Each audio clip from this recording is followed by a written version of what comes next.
This country was built on a distinctly American work ethic. But today, work is in trouble. We've outsourced most of our manufacturing to other countries. And with that, we sent away good jobs and diminished our capability to make things. American Giant is a clothing company that's pushing back against this tide. They make a variety of high-quality clothing and activewear, like sweatshirts, jeans, dresses, jackets, and so much more. All made right here in the USA, from growing the cotton to adding the final touches. So when you buy American Giant, you create jobs for seamsters, cutters, and factory workers in towns and cities across the United States. And it's about more than an income. Jobs bring pride, purpose. They stitch people together. If all that sounds good to you, visit American-Giant.com and get 20% off your first order when you use code STAPLE20 at checkout.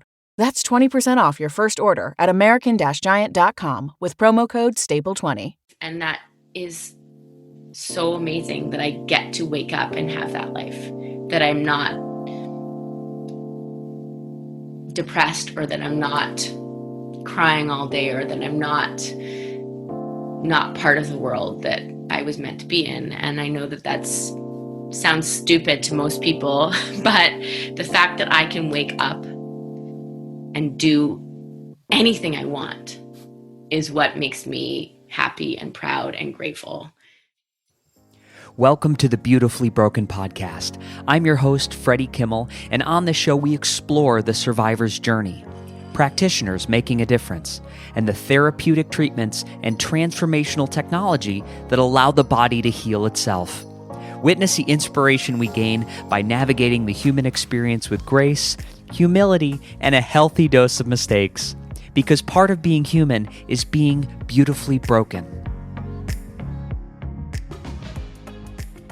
Ladies and gentlemen, welcome to the Beautifully Broken podcast, season 2. So excited that everybody could join us from around the world in over 29 countries. It's exciting. It's growing just like a snowball moving down a big old hill. Today we have Catherine Wreford Ledlow, and she is born and raised in Winnipeg. She is a performer. We're bonded in that respect. She's performed at the Stratford Festival at age 18. She was part of West Side Story in the Tempest. And then she went to play leading roles in many of New York Broadway shows and tours. She moved to LA. She ran a mortgage company for 3 years. And then she decides to become a nurse. So we've got health, we've got music theater, we've got wellness. And in the summer of 2013, she was diagnosed with brain cancer and went through chemotherapy and raised a family and all these incredible, incredible mountains she has climbed. And that is why she is a guest on the Beautifully Broken podcast, because she has so beautifully put herself back together. So today I would like to welcome Catherine to the show. I would love to know kind of your story from when you knew something was off. Probably that happened a minute before maybe there were some signs from the body before your actual clinical diagnosis. I'd love to start there. So I was working nights at a hospital while in nursing school. So I did that for 12 hours at nighttime. And I went to school full time, and I had a baby. So I thought I kept seeing like halos. And I had massive headaches, like migraines that now I'd never had a migraine. So I didn't really know what that was. So having these like weird, like rainbows, and then I would lose vision in part of my eyes.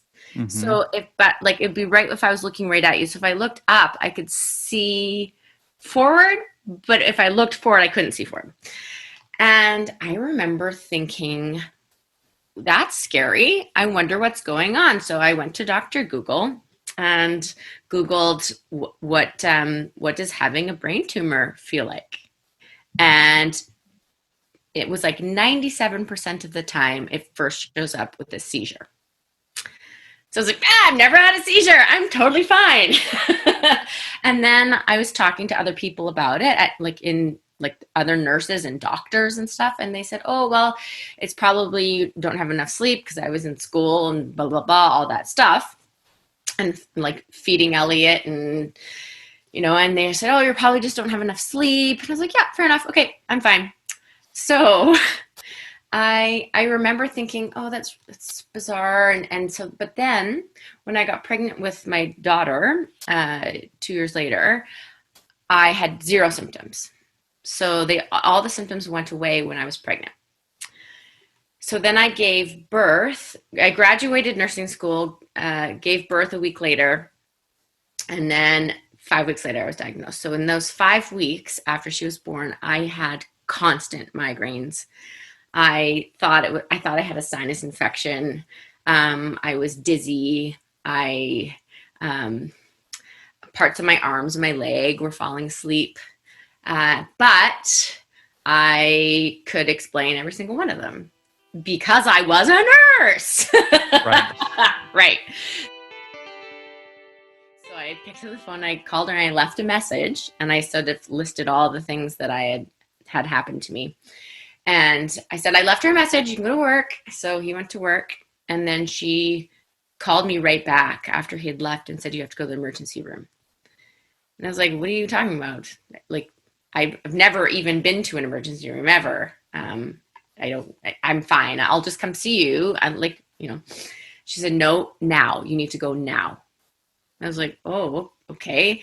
And what do you think's wrong? She's like, I don't know. So on the way there, I convinced myself that I had pregnancy-induced cardiomyopathy, which is when your heart gets bigger and it can't compensate for, after you give birth because your body gets smaller and blah, blah.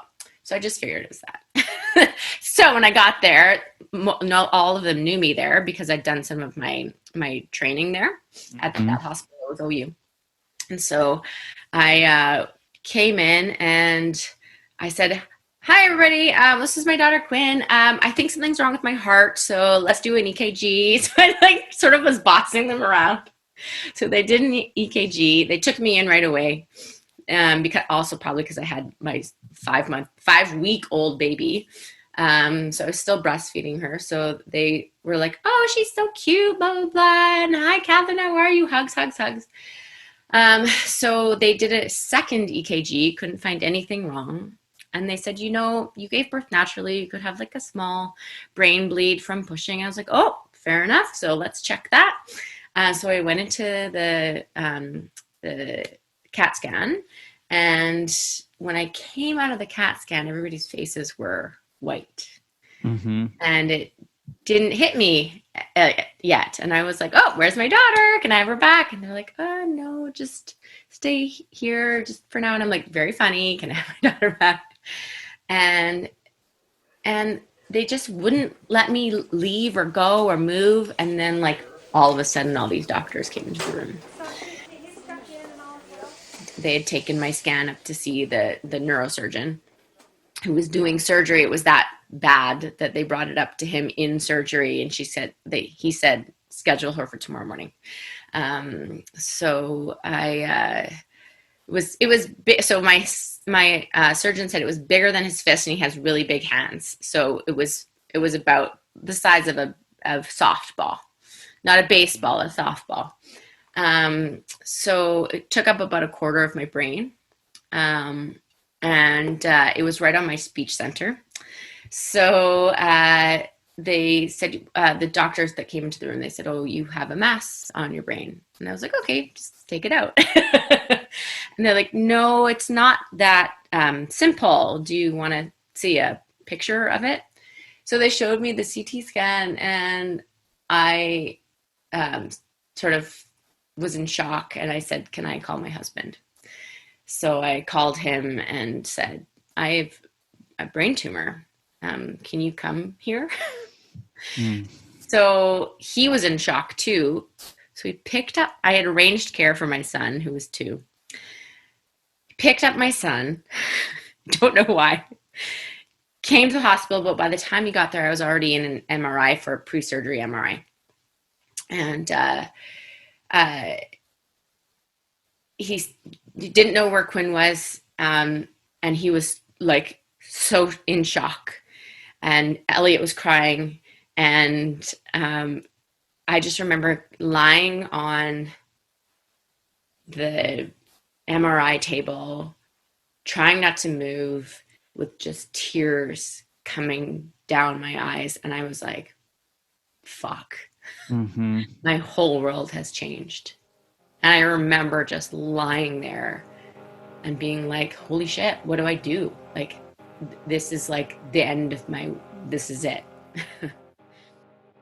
As a performer, as somebody who, and I do talk about this once in a while, as somebody who's used to using their body to tell a story, Right. as a professional dancer, that you're used to some degree of pushing through pain or legitimizing when there's an ache or a signal from the body that you can self-explain. Absolutely. Like, I was convinced it was just because I was tired and I was, had low blood pressure, and like, it's just, you can, and like, I'd never had a migraine before, but now that my headache is gone, it was like a serious, like a migraine where I probably shouldn't have been able to get out of bed for 5 weeks.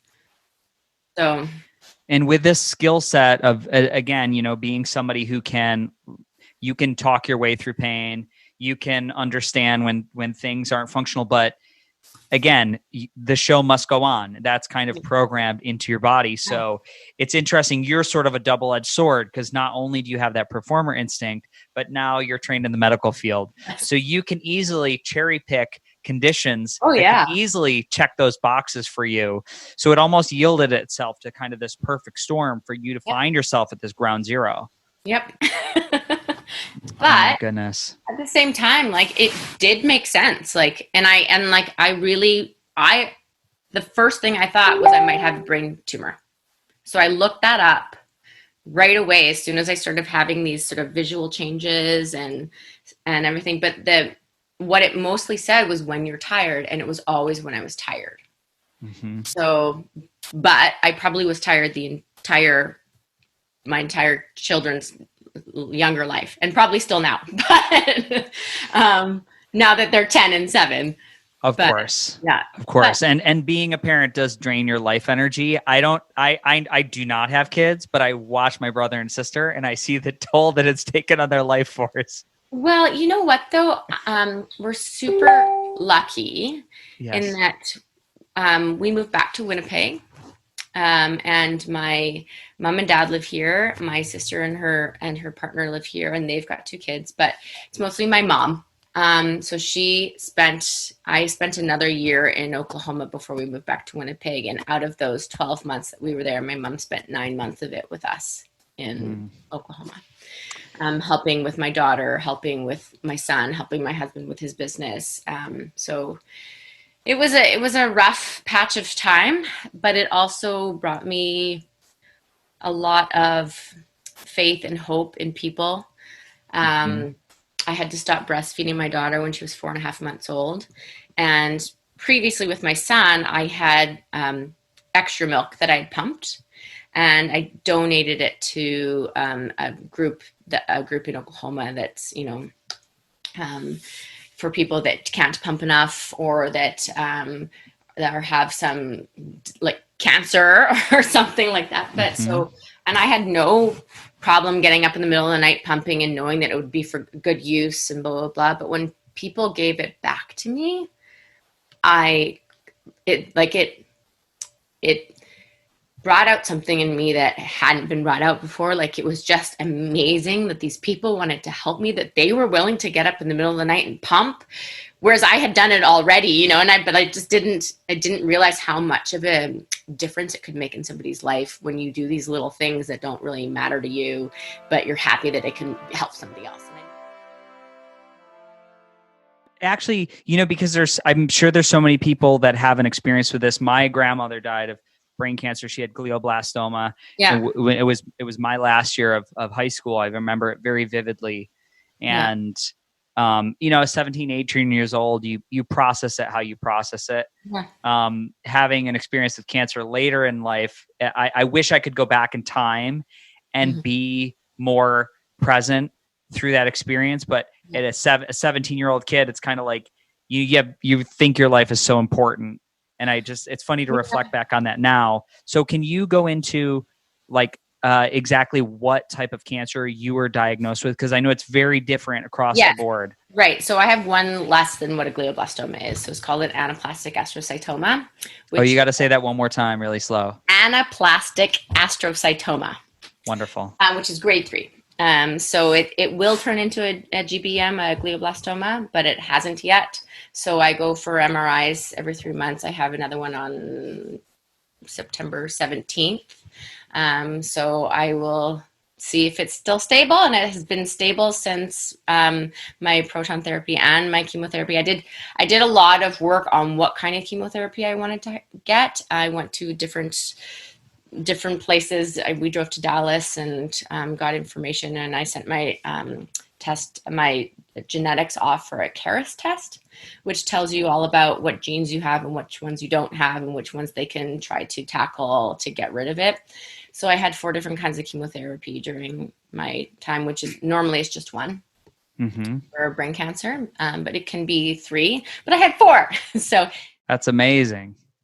So I want to ask also if you can say when we're going to go back to the emergency room. Yeah, it's a team of doctors.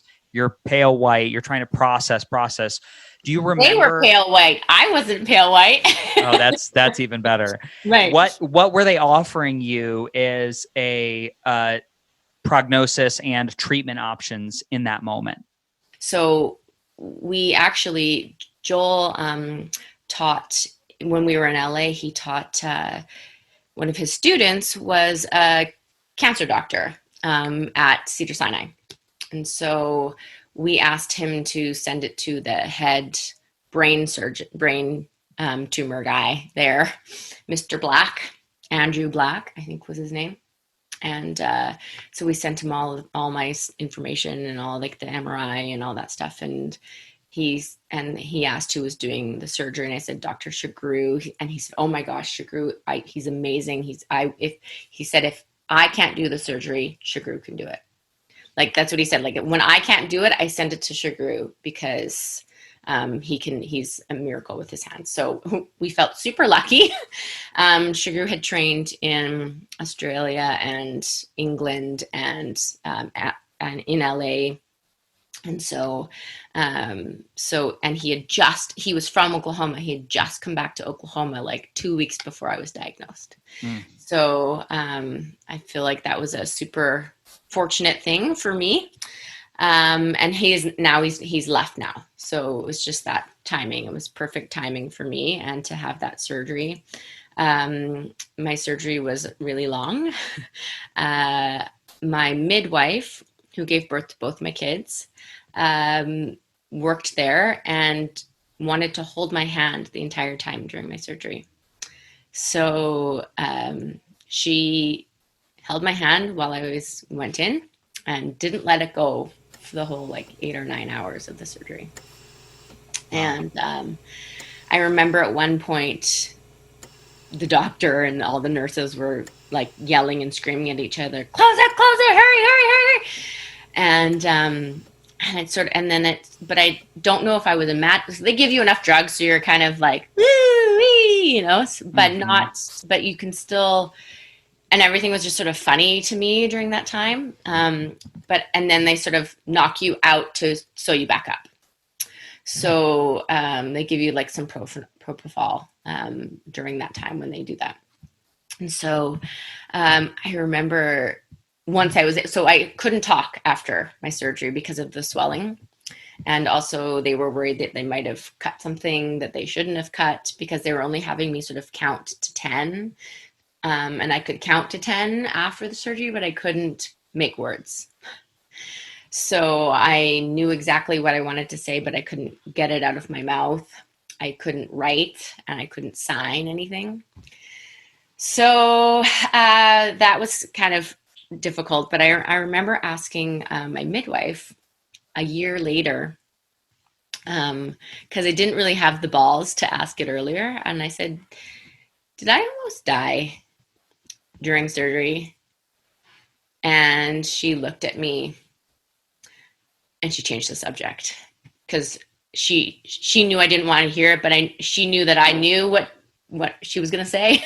Mm-hmm. So yes, I think that I did almost die during my surgery and that they but I didn't. So here I am. Mm-hmm. And I'm super grateful that I can be here and talk to you today and do everything that I can do. Yeah. I mean, you're beyond functional. And so what you did was a surgery, and then you said you also did chemotherapy and radiation for the treatment? Chemo and radiation at the same time. So I did temozolomide, which is a pill. Mm-hmm. Took it every day, half an hour before I did radiation. And that one was a low dose of the radiation. So when you take it, it opens up the blood-brain barrier so that more of the radiation can get into the brain. So it was a lot of learning and a lot of trying to figure out what was right and what was wrong. I think it's fascinating to sidebar this little fact in here is people think that the blood-brain barrier is a physical thing, but it's actually like a charge. There's like an electrical charge that doesn't allow certain, bacteria, microbes, parasites. Synapses Yes. that don't allow it through. But when you Yeah. can get, if you take the chemo half an hour before, it sort of loosens the charge. So it can get in there a little bit better. But the other thing that really does it is Bluetooth headphones. Right. We'll loosen the charge so we can get that signal right into your brain. There you go. So I mean, it's and so then I did 4 kinds of chemotherapy, which is what's called the Denver protocol. So there'd only been like 13, 14 people that had done it before. So it was 4 different kinds of chemo. 2 were oral and 2 were IVs. So I did that for about a year, and then my platelets were too low to keep going, so we had to stop before the end of it. But at that time, my body was like, we need to stop anyway. So we've sort of finished that, and then I sort of recovered, I guess. And then we were finishing it up in Winnipeg with my amazing doctor, Dr. Peets, who is at Cancer Care right now. But I finished it here in Winnipeg, and he was so amazing. He agreed to follow the protocol that I was on, even though it wasn't, he didn't have to, but he agreed that he's like, I had never heard of it. So he looked it up, and he agreed that it was really great. So I'm sort of bringing new information to them. And so since then, I've been doing a ton of fundraising to help him with his research and to help Cancer Care in Manitoba have more money to do whatever they need with. So I probably raised about $200,000 so far since being back. But incredible. Still, I don't feel like that's even enough to do anything, but I'm trying my best. It's massive, and it's the intention behind the money that you'd raised, I think, more than the amount. And I do think that's so important and incredible.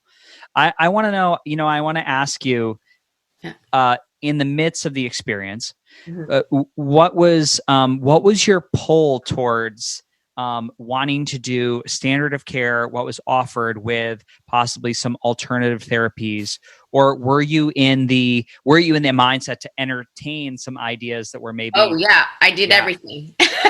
Let's hear about some of that.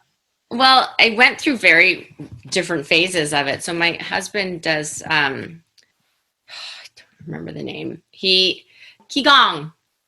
He did Qigong, yes. Qigong.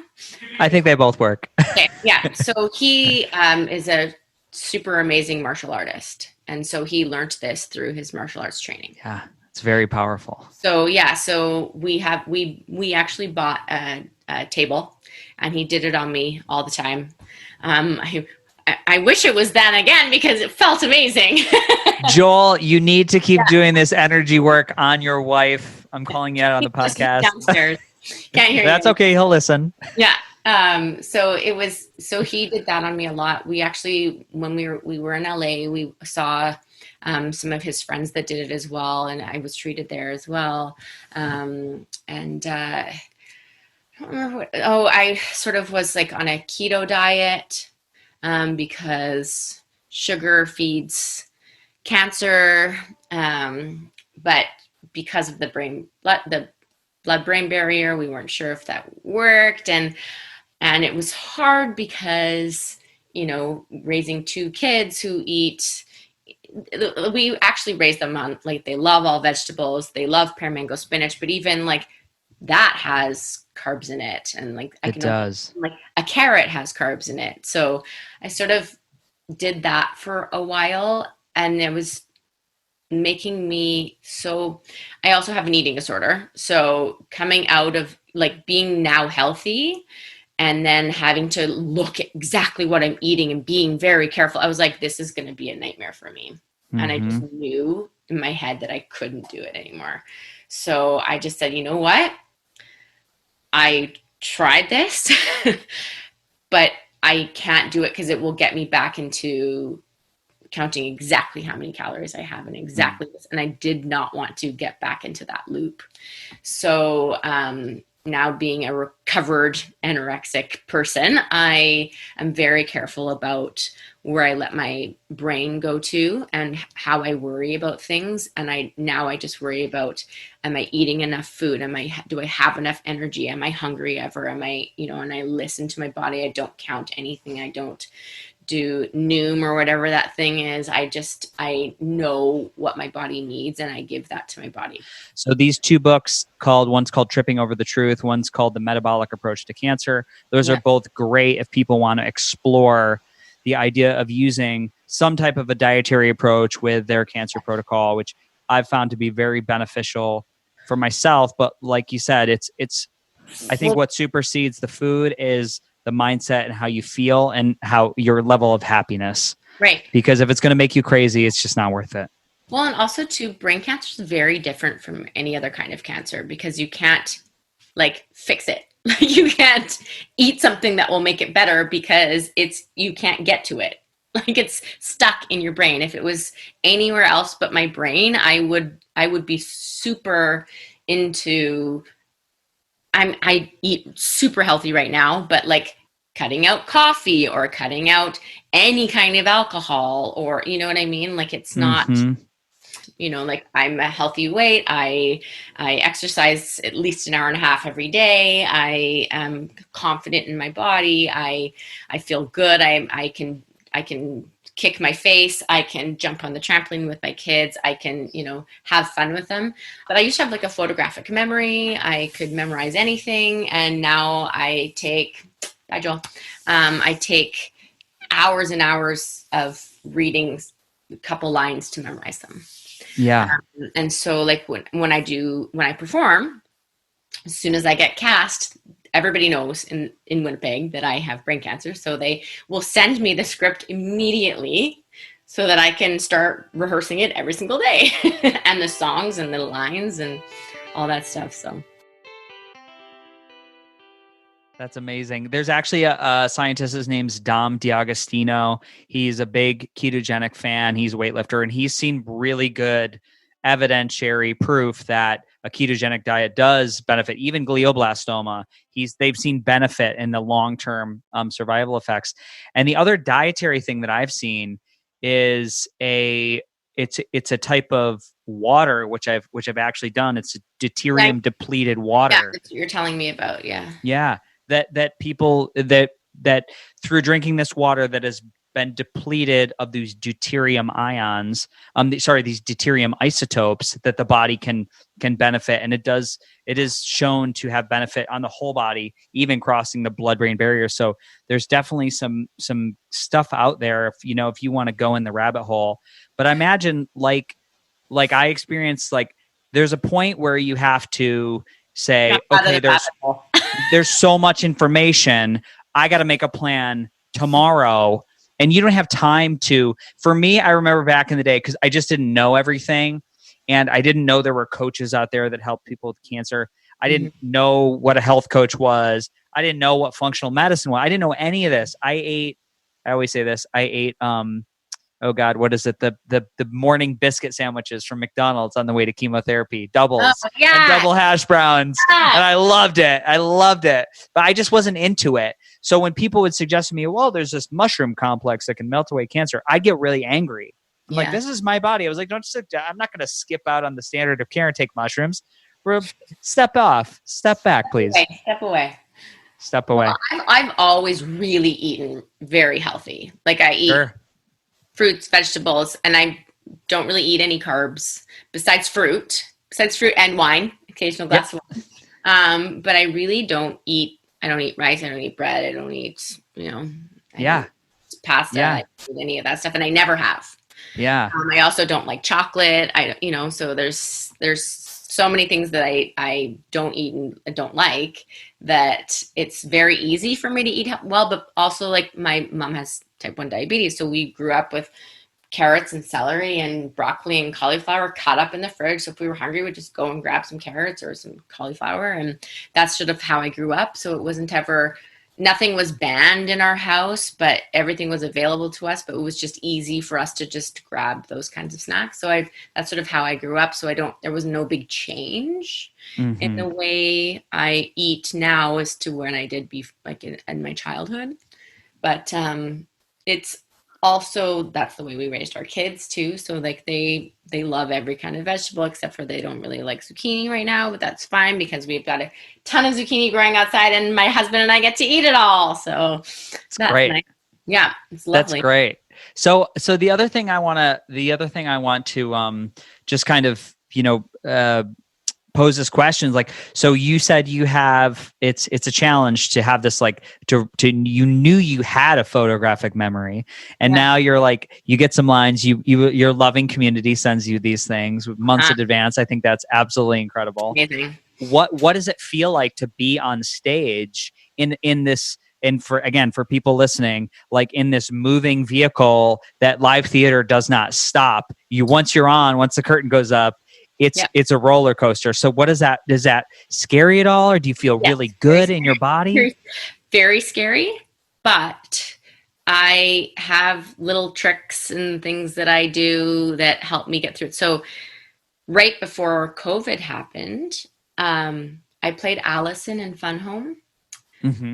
So I was on stage the entire time. Yeah. So it couldn't like go off stage and check what my next line was or what next song came up. However, Allison has this big drawing board. So I had made notes, really specific notes about what lines were coming up, or like the intention of the line.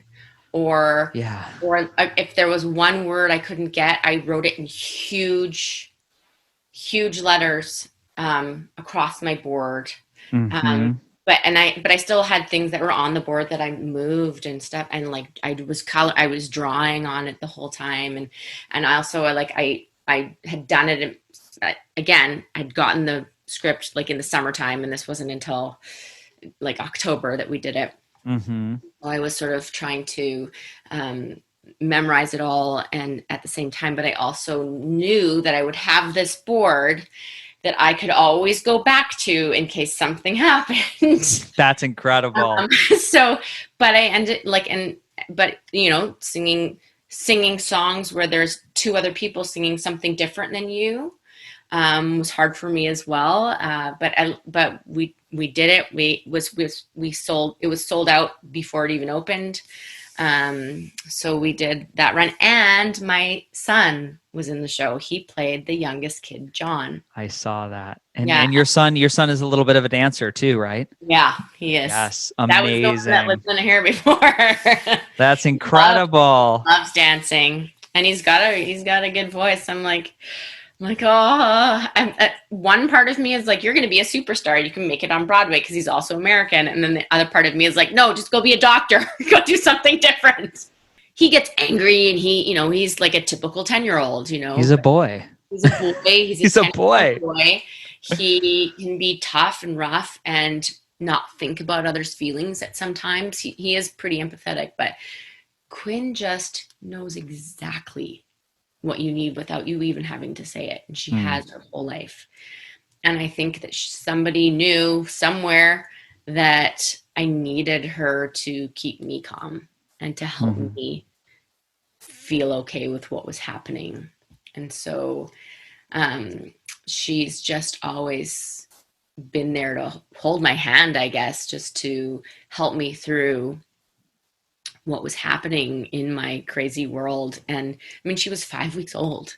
Can you imagine she was 5 weeks old. I breastfed her till she was 4.5 months old. So she was with me the whole time in the hospital, in like ICU and everything. So it's funny that right after surgery, I started throwing up and I got a super high fever, and they took Quinn away because I couldn't talk, I couldn't write, I couldn't mime. It took me 8 hours of me standing up and like shaking my hands for them to realize that I needed Quinn back. And it was my mom finally realized, because they had sent her away. So it was the night nurse, because my surgery finished at like 10 o'clock at night. So it was the night nurse was there, and I was like, and I couldn't mime. I couldn't even do anything. So I was like pointing at my milk bottle and my pump, going, like pointing at it and then going, it's not full. This is what this, I was like sort of clapping my hands, but to me that meant it's not full. It's not full. I can't fill it. I need my baby, you know? Yeah. And finally I rocked my arms back and forth, and my mom knew that that meant baby. And she's like, oh my gosh, do you want Quinn back? And I, yes. So she got on the phone and called Joel and said, bring her here right now. And I just started crying because I just couldn't. It was so frustrating not being able to talk or write or mime or anything. So I had to go to speech therapy all the time. And yeah, it was just it was a bit of a, not a mess, but it was a bit of a, I don't want to say nightmare, but it was a bit of a trial. And fortunately I had so many amazing people around me. So right now I'm the facilitator of the brain cancer support group here in Winnipeg. So I run that, and I've done that for the last 4 or 5 years. So we meet once a month, every third Wednesday, but now we just meet on Zoom, just like we're doing right now. So I do like that, you do in a COVID world. in a COVID world, which is also upsetting too, because a lot of people in the brain cancer world have no memory. They can't figure out computers very well. A lot of them have major disabilities. They can't walk. They can't, figure out what time it starts at and stuff like that. So it's been a challenge. So we're still trying to figure that out. I would also offer that one thing I'm aware of is that cancer diagnosis in the States since March has plummeted. Yeah. And part of a favorable outcome is early detection. That's not happening right now. We just saw a very famous actor in the States from the Marvel series just pass away this week, and colon cancer at 43. Yeah. And I think yes, we need to deal with the things at hand, but we also need to realize, for me seeing that news, it's like, yes, like the number one killer, as the people fought amongst themselves, they were silently reminded that the number one killer is cancer. And there's 600,000 people die a year in just the US of cancer alone. And there's 1.8 million people diagnosed in 1 year with cancer. And this is the thing that, it's huge, and we can't lose. We have to make space for people to feel comfortable, to go in, to get their screens, to be diagnosed, to get the support that they really need. So I'm really passionate about spreading that message more. Well, in Canada, 27 people a day get diagnosed with brain cancer or a brain tumor. So it doesn't I think anything that grows in your brain that's not supposed to be there is called cancer, but they don't call it cancer until it's grade 3. So grade 1 and 2, they don't call it cancer. It's benign, but it can grow and turn into a malignant tumor at any time. So I just feel like that's really silly. But so 27 people a day in Canada get diagnosed with brain tumor. Mm. Um, That is not a no, good. and we are much. I can't imagine what it is in the States. Must be many more. Yeah, if it's really fascinating. I mean, if you really want, if people want to do a deep dive and sort of go down the rabbit hole, I have, and once you've went through the experience, of course, it's like buying a Jeep, and when you drive down the street, you're like, oh my God, there's another Jeep, and then when when you go through the experience of cancer, you're like, you have all these people. Like, I don't know if this happens to you, but like weekly, someone messages me on Facebook. They're like, "Hey, I'm diagnosed with cancer, or my mom's diagnosed, or my brother's diagnosed, or I'm going through this experience right now. What do I do? What are my resources? Where do I go?" And there's so much information out there that it's overwhelming. And because I'm very open about my whole, like everything. I'm very open with anybody who asks me anything. Even my kids. Like, we brought Elliot with us to my oncologist like 2 years ago, and he listened. Was very really looked at those. He was really listening to what he said. And then Dr. Pete said, "Do you have any questions for me, Elliot?" He goes, "Yes. How much money do you make?" Oh my God. Well, not that question. He was like, well, yeah, but because he completely understood what we'd been telling him, he didn't have a question for him about my cancer, because we are so open with him. But I just thought maybe there's a question he wants to ask him that he doesn't feel comfortable asking me. And I said, I can leave the room if you want me to. And no, he's like, no. But how much money do you make? And I was like, well, that's an actual good question, because he's maybe looking at becoming a neuro-oncologist when he gets older. I love it. It's, and also too, like, I get, so like every time I watch a TV show, or like if I see a movie, the thing that kills somebody is brain cancer. It's not any other kind of cancer. It's brain cancer, because that is uncurable right now. Like breast cancer, you can die of it, but a lot of it now, because it got so much money, there are ways to, not all of it. And like, this is being very, very Burgos of me. But I think that with that, all that money, they were able to figure out ways to cure it or help it, or have it just be a long time, a managed condition, managed, controlled disease. Mm-hmm. But with brain cancer, like type 3 and type 4, they have not found anything that can extend your life for longer than a couple months. So what, like, forget what movie it was like, I forget which movie it was, but Joel and I had gone on a date night, and we were going to see this new movie that was out. And in the very first part of the movie, the guy gets brain cancer and he ends up dying from it. I was like, could nobody have told me not to see this movie? Please, people, look out for Catherine when she's announcing date night. Let her know. Just give her a little synopsis.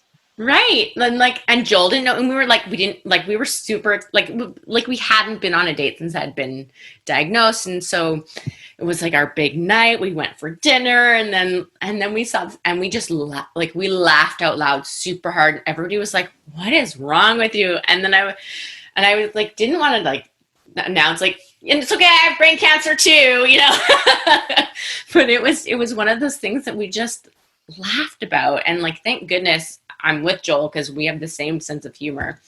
But it was just one of those things. It's like, of course he has brain cancer, and then watching Grey's Anatomy, everybody's got a brain tumor on there, Yeah. I love that show. I cannot. I have PTSD from medical shows, and the other thing that it crushes me with COVID is the hand sanitizer. Yeah, I can't. I'm like, that is oncology ward right there. People dousing you in hand sanitizer. I get PTSD from it. I am not a fan. I get PTSD from yoga, because when you lie on your back, when I did radiation, you get you have a mask, yes, and it's locked into place, and you move around in it, and up and down and all around, and I'm lying on my back. I'm like, I can't do this. Yeah.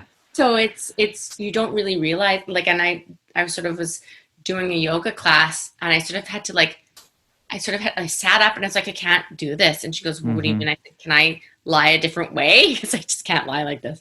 So I ended up lying sort of in child's pose with my arms out. But Catherine, one other thing I want to ask you about is we had talked a little bit just about a month ago, and there are always things coming across the finish line that are being presented to patients, and one is a system called Optune, which is a cap that delivers resonant frequencies to actually stop the, especially glioblastoma, from dividing. And they're finding good efficacy, as good as standard of care, without doing some of the more toxic drugs. Was that in your field of awareness when you went through brain cancer? Yes and no. It's usually used after you do everything that you can. And at the time, and it wasn't approved where I lived, and it's not approved in Canada anymore either.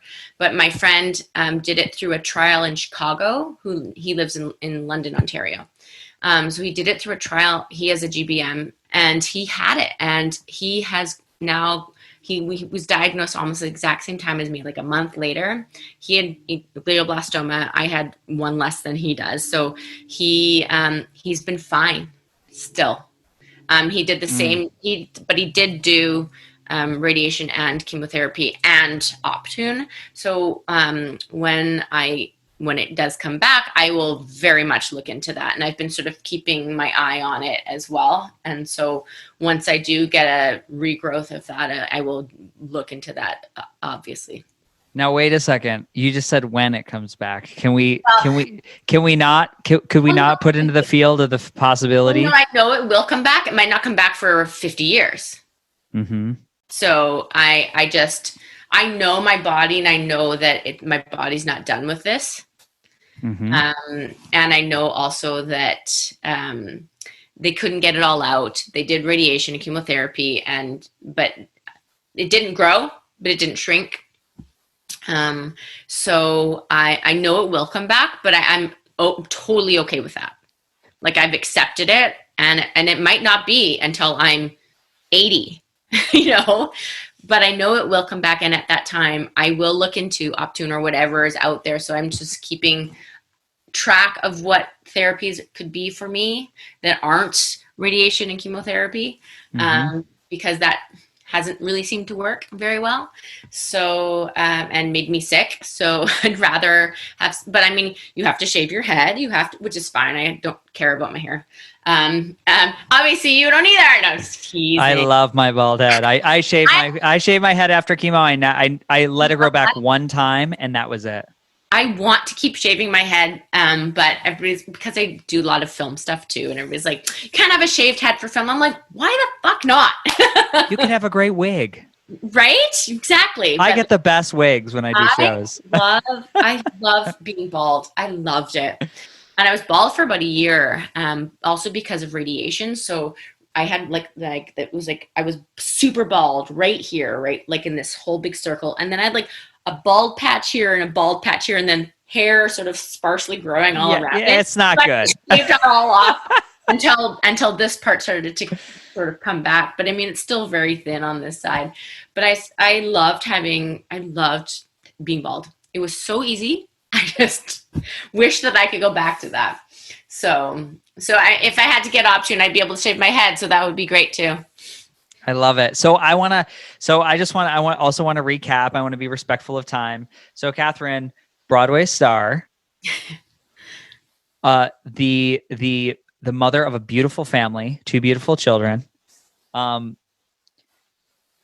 Graduated top of her class in nursing school, facilitating research for brain cancer, raising over $200,000. And really seeing, what's next. I think you have such an amazing story, and I'm really excited to see what unfolds next, because I think it's going to be something very, very big. I hope you feel that too. crazy for me to say, but I'm so grateful that I was given the opportunity of being diagnosed with brain cancer, because it completely changed my life, my family's life, my husband's life, our kids' life. I feel as though they feel as though they can ask me anything and I will be totally honest with them. And my husband the same way. I push my parents to be more open about what they need, what their struggles are. Same with my husband. I feel as though it moved me from seeing that long term, I need to get to there, and I want to have this much money, I want to do that and that and that, to just being in the moment every day and just enjoying that moment, like enjoying this cat that's snuggled up with me, and enjoying the fact that I'm sitting in a room with my crocheting right over there that I've been working on when we watch a movie at nighttime, and just being able to feel loved and feel appreciated, and to be I'm grateful to be in this place, in this house, near my family, near my sister's family, and be able to be just cool with that. And not have like anything huge happening, just being cool with just being in this place at this time. And I'm about to go see my son, who was, bringing books back to the library, because we got a notice today saying that it was okay to bring books back, and also like sewing up our trampoline with my mom that my son decided to crawl through during his birthday party with 2 people the other day, and just having things like that be my life. And that is so amazing that I get to wake up and have that life, that I'm not depressed, or that I'm not crying all day, or that I'm not part of the world that I was meant to be in. And I know that sounds stupid to most people, but the fact that I can wake up and do anything I want is what makes me happy and proud and grateful. And that my family gets that too, and they know that that's how I live my life. I sort of don't worry about small things anymore. I just worry about having a good day and getting the things done that I plan for myself to do that day, and then go on to the next day. It's just a different way of living. And I know a lot of people have found this way of living. I don't think I would have had I not been diagnosed with brain cancer. It has been a pleasure to have you on the podcast. I cannot wait to make magic with this episode. I have some really good ideas. You're gonna have a lot of stuff to cut out. No. I have some beautiful colors to paint with, and I have I'm really excited. I'm really excited to get this out and for people to hear it, especially now, because the world has not, might feel like the world has paused, but it is not, especially for us going through the experience of cancer and chronic illness and disease, and managing that on the day-to-day. And that is what this is about, is connecting with people like you and sharing your story. So, Catherine, thank you for being a guest on the Beautifully Broken podcast. It was my pleasure to hear your story, and I'm so excited to share it with other people across the universe. Yay! Namaste. Namaste. Ladies and gentlemen, you made it to the end of the podcast, and here we are at season 2. I think this is the beginning of something really beautiful.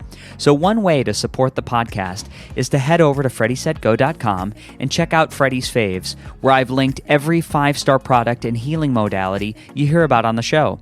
Most offer significant discounts by clicking the link or using the discount code. Please know they don't cost you anything extra, and at the same time, they support the podcast through affiliations. So check out Freddie's Faves on FreddieSetGo.com. My heart honestly thanks you for tuning in. And if you've enjoyed today's show, head over to Apple Podcasts and leave a 5-star review. It gives us the virtual thumbs up that we're doing things right. If you want to connect with me directly, I'm on Instagram at FreddieSetGo or FreddieSetGo.com through email. Now, this is a message from my vast legal team of internet lawyers. The information on this podcast is for educational purposes only. By listening, you agree not to use the information found here as medical advice to treat any medical condition in yourself or others. Always consult your physician for any medical issues that you might be having. That's it for today. Our closing: the world is hurting. We need you at your very best. So take the steps today to always be upgrading. Remember, while life is pain, putting the fractured pieces back together is a beautiful process. I love you. American Giant makes great clothing, sweatshirts, jeans, and more right here in the U.S. Visit American-Giant.com and get 20% off your first order with code STAPLE20. That's 20% off your first order at American-Giant.com, code STAPLE20.